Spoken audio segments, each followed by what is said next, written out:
Welcome to Life Happens, where Texans come to protect their legacy and prepare for the second half of life. Join your host, attorney Kim Hegwood of Your Legacy Legal Care, and our weekly guest as we navigate the challenges that emerge as life happens. Now here's your host, Kim Hegwood.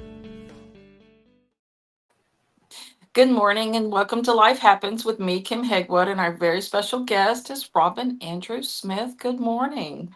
Good morning, Kim. Thank you so much for having me. Hey, I'm super excited to have you back. So one of the things that we're going to talk about today is caregiving with heart, conversations on aging and dementia.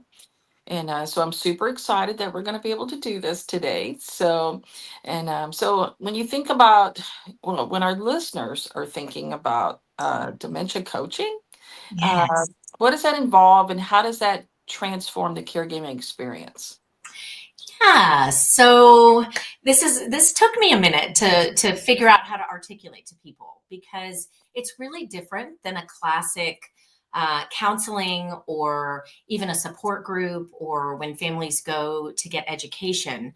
So the coaching for me, it's really about helping families figure out how to pause and then practice. Because the truth is, usually when people are really hitting their big challenges and they're starting to have more negative emotion and more problems between themselves and the person they're trying to take care of, it's because things have evolved and the relationship is really different. So we can't keep doing what we were doing. We literally have to learn something new. And I tell my clients all the time, if you can just get open and a little more willing to try some new things, then you're going to be really, really surprised. And typically, within 2 to 3 sessions, that's kind of what we usually like to do. We like to have 3 sessions where we really focus on the education and the pause, like what it was it and why is it not working anymore? And then what can I do now? What can I control? And this is where it feels a little bit more like, the sideline sports kind of thing, because I feel like families have their answers in there and they find them really quickly when we just sort of steer and get on that new path. And one of my favorite things about the programs that we do is we have this app that allows us to be in real time. We call it anytime access. So what happens is we take that pause, we really look at the situation, kind of dissect it. And as you've heard by many people, I'm sure, when you've seen one dementia, you've seen one. So they're never the same. It's such a complex family dynamic situation, so many variables that we really do have to kind of take a minute to get that broad stroke, that bird's eye view. And then we have this application piece. And so families are able to, try the new technique and then get on that app and ask quick questions. And, this is what she said, or he said, or this is what happened to me. And it didn't go well, And so that way we're not, stuck in that scheduling, but they've got that in real time support. And so the work usually is pretty transformative pretty quick, which is, again, one of my favorite things about the model that we've ultimately designed for people. So how can caregivers maintain that emotional resilience, while supporting a loved one with cognitive decline? Yes, yes. So believe it or not, emotional resilience for families really is going to come 100% from understanding the human stress response. So when the dynamics are changing, I will tell my families, we don't see the world the way it is. We see the world the way we are. And so as you're having a disease progression, people's perception of what's going on around them really, really begins to change. And then this causes that cyclical sort of back and forth dynamic that now we're into, I'm seeing the world differently, so I'm doing something different, which then is triggering you. Then you're seeing me in a certain way, which is then triggering me. And then we get caught in these negative responses. And because someone who's living with the disease, they typically, they're not going to really be able to change They may be able to adapt to some things in the environment or some new ways that we begin to set them up for success. But that's because the caregiver begins to understand what's going on in their loved one, what they're doing that's triggering a stress response, and then vice versa, what's happening in that relational space, what I call the we space. There's the you and the me, and then the we, and that's like this alchemy that all caregivers really have the power to influence. I teach that the number one caregiving skill is the ability to maintain rapport. Because if you can maintain rapport, if you can get your heart in there, pause and interrupt that stress cycle, right? Whatever's going on between you, whether it's them or you or whatever happened, in that moment that suddenly has, you being the person that doesn't line up with your core values. That's what families will say. I don't want to be that woman that fusses. I'm feeling so guilty about what I said or what I did or how I acted. That's super painful, for caregivers that are really trying to do their best. And yet it's frustrating and they're not acting like they were a lot of times. And so you basically are really dealing with the human stress response. And when we can interrupt that cycle, when we can learn to catch it and see it, we totally have the power to change it. And it's miraculous to watch families so quickly figure it out. When you're living under that stress and duress and you are trying to change from desperation, we like to come in there and say, let's just put all that on hold, like everything.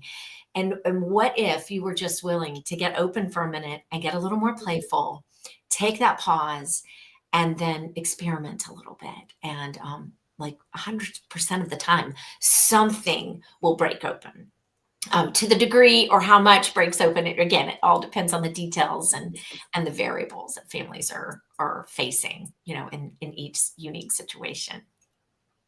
So, sometimes it's really difficult when you have someone, suffering from dementia, especially depending on where they're at, Mm. So, and I know communication is a huge problem in a lot of families. And so, Mm. but what's the most common pitfall in dementia care and that you found, doing in your practice, and how can caregivers, help avoid them? Yeah. So the number one pitfall is we talk too much, and we talk too much. We I'm sorry. talk. I know you're laughing. I was like, I'm laughing because I'm one of those people that talk too much, so I was like, Right. We talk too much, and I say we come from here instead of here. We come from the head instead of the heart, because we want to fix it. We're all fixers, and it's not a bad thing. It just doesn't work when someone is entering a mid or a later stage. It works sometimes in earlier stages of dementia, when, especially if you've had a really positive relationship with someone and there was that sort of symbiotic, shared space that you had together with a parent or a partner. But what happens as most illnesses that cause cognitive impairment, they affect language first, and/or they affect the nervous system, which interferes with my ability to compute language. So sometimes it's language itself, other times it's the processing of words. So the simplest things, slowing down and taking pauses. I mean, you can feel that as I do it in your body, right? Like, we've been talking, now I've been going 100 miles an hour with my information, right? And that's what we do. We come at somebody and we say, I don't understand. Why did you do that? I told you that you've got to put the filter in the top of the coffee pot. We got a new one. You can't hit the green button. You have to hit you have to go around to the back and hit the black button, honey. Like, that's a lot, right? Right. And, he's just standing there, and we're trying to get out the door. And, now the emotion, which is where we've got to pause all of that. We've got to be willing to pause this. And one of the most interesting interventions that I'll teach my clients is I'll say, I want you to just cross your arms and just put your hand right here, like that, so that you can just listen for a second, because it's that hard when the emotions of stress start surging in the body and the chemicals, start surging, the cortisol or whatever. You can be in mid-sentence. Oh my God, you just, the coffee pot just exploded. And then you can go, I'm doing it. And then you can put your hand over your mouth and just take a couple breaths and observe and interrupt the cycle. That's what I tell people. We gotta catch it so that we can interrupt it, so that we can breathe, so that we can slow it down. And then we're gonna look at that coffee pot that's leaking all over the counter now that the water is spilled, whatever, and we can say, whoa, we had a mess. Oh my. Right? So I go from here where I'm like, what happened? What did you do? I told you, blah, blah, blah, right? That's all, logic and reason and understanding and problem solving. But this is going to go way better if we can first lower that stress response that everyone's having, because the person's having it too. They're just as frustrated as you. They're trying to figure out how to they want to please you. They want you to be happy, and they probably want their cup of coffee, So we want to start here. We want to get the moment, especially because most of the time, there's a surprise when we have that trigger response, like something didn't go the way our brain said it should have. And so we've got to catch it first. We got to get here. Oh no. Oh my. Oh, look at that. Wow. And I like the magic rule of, the pause, the interruption, and then 3 to 5 words max. All brains. This is, all kinds of therapists and counselors will say this as well.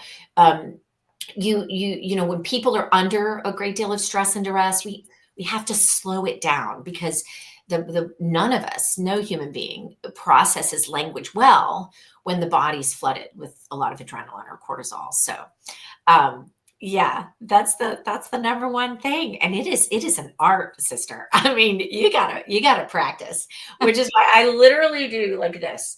And then when I do that, I breathe, and I teach a lot of techniques about heart-brain coherence.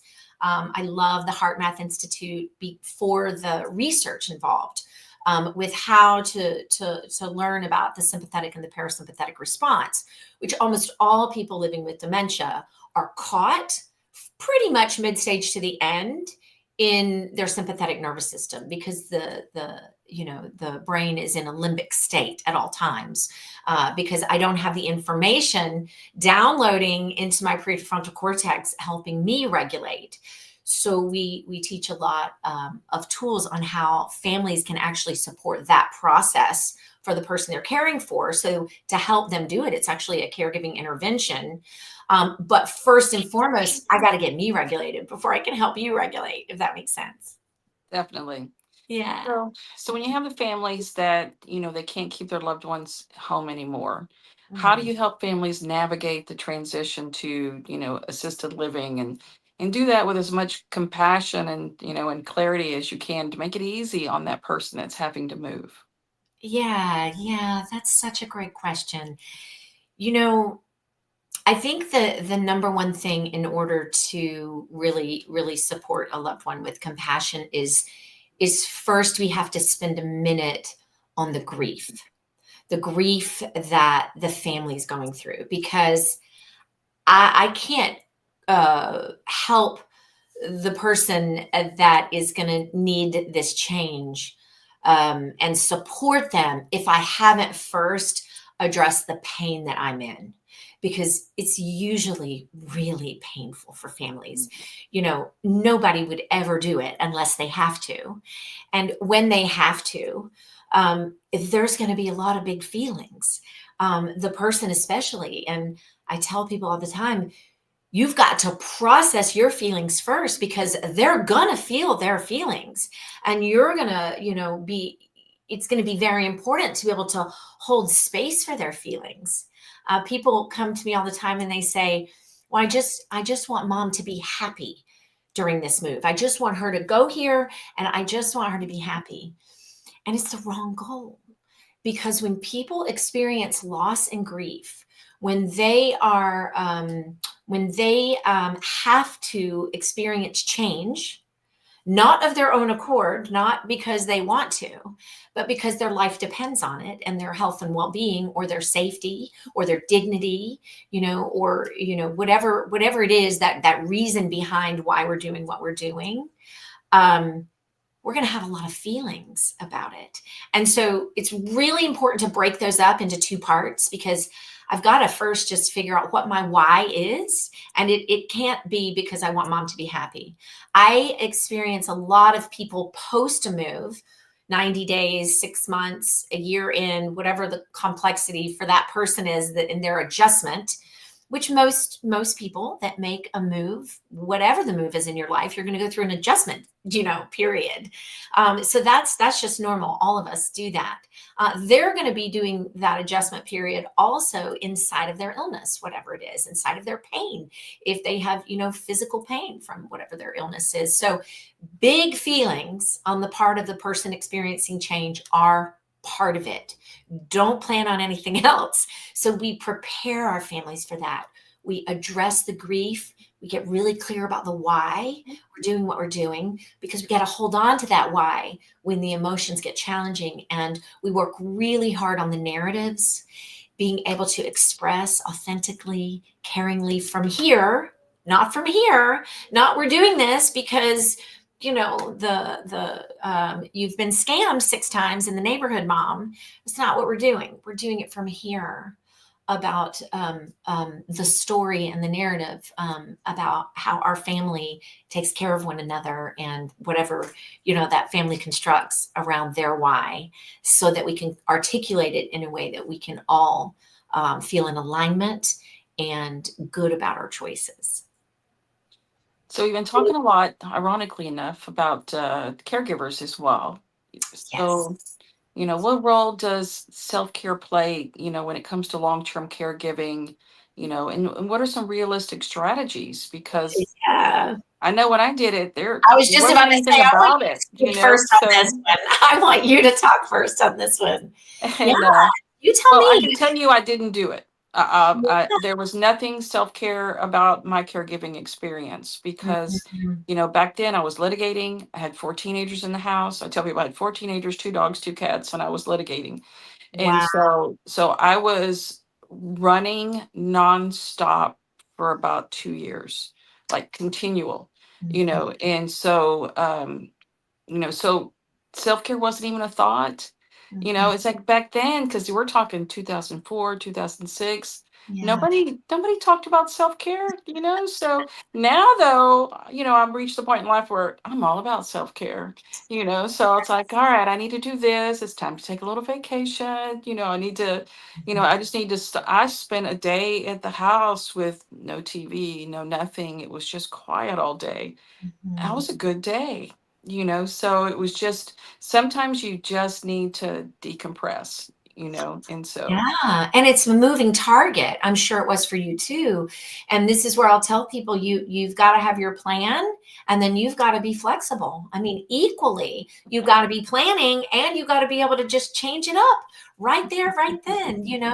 If because people pay a price for it, and that's probably why you're good at it. Once you pay that price for it, and you experience the consequences of not doing the self-care. And I will tend to tell, in particular, my spousal caregivers, because they're immersed in it in a way that a primary caregiver at least is kind of coming and going. yeah. When you're immersed in it, you know, that person needs you more than ever to be your best self. And they don't want you in your bad mood. They don't want you in your irritability. And they certainly don't want you. One of the statistics, I think Stanford came out with a statistic a few years ago, that it's 60% of primary caregivers that are, in an immersive experience 24/7, they have their own major health condition or die before a person with a neurodegenerative illness, not from their own illnesses, but from the stress and duress that then ultimately creates illness. So it's an astonishing statistic. It's not good. It's why my work has shifted so much, just listening and watching. And I originally worked more with adult children than partners, and started getting more and more calls from family members who were supporting. You would have the adult child that would call me and say, my mom is not doing well. I'm more worried about my mom than my dad. And so this started to really fascinate me. And then I would work with a couple, and then, months after we would get them finally transitioned to an assisted living, here comes the cancer. Here comes, the renal failure. Here comes the Parkinson's. And so the statistics are they're astonishing at how stress will bring on what may have been genetic, right?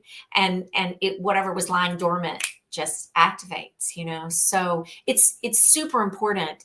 And that loved one, they want you in charge of their care. They don't they don't want some aunt or uncle, or they want you. So we don't want the ship going down. We need you to prioritize that self-care. And we'll get through. I've been doing a program that I call Love Over Logistics, because at the end of the day, if you can maintain that self-love in order that you strategize so that you can give that connection. One of the things that I will always remind my caregivers is that the person you're taking care of, they really want you to continue to be their caregiver. And that statistic that 60% of primary caregivers will have their own major health condition, or they will die before their partners. We just don't want that. And so it's not natural to put your own care in front of the person, because the brain says, oh, there's so much to do. I've got to take care of all these things, all these logistics, these appointments, whatever, the laundry, the food, the bills, everything that is piling up, and all the decisions. And I will remind them over and over, if you aren't putting your care first, and it feels so awkward, you are putting them in jeopardy to have you as their caregiver. And that's what they want more than anything, is to maintain the relationship, and that they can call on you and lean on you and have you by their side to the end of their days, because you were their choice. Definitely. So, Robin, how does somebody find you if they want to get in Yes. touch with you for some more help? Yes. So you can find me at youandmeaging.com, youndmeaging.com. Robin Andrew Smith. And thank you. This was such a rich conversation. Always is really fun for me to kind of put it all back in a little bowl and share it. The work that we do, we're super proud of it. And we want more than anything for caregivers to have a balanced lifestyle where they can have that endurance to the end. And that's very important, most definitely. So, Yeah. all right. Well, thank you so much. We look forward to having you thank you so much. And we look forward to having you on the show again soon. Absolutely. Thank you. Okay, bye. Thanks for tuning in to this week's episode of Life Happens with Kim Hegwood. Be sure to tune in every Thursday at 10 a.m. wherever you listen to your podcasts, as we navigate through the challenges that emerge as life happens. The content of this podcast does not establish an attorney-client relationship or constitute attorney-client privilege, legal, medical, financial, or any other professional advice.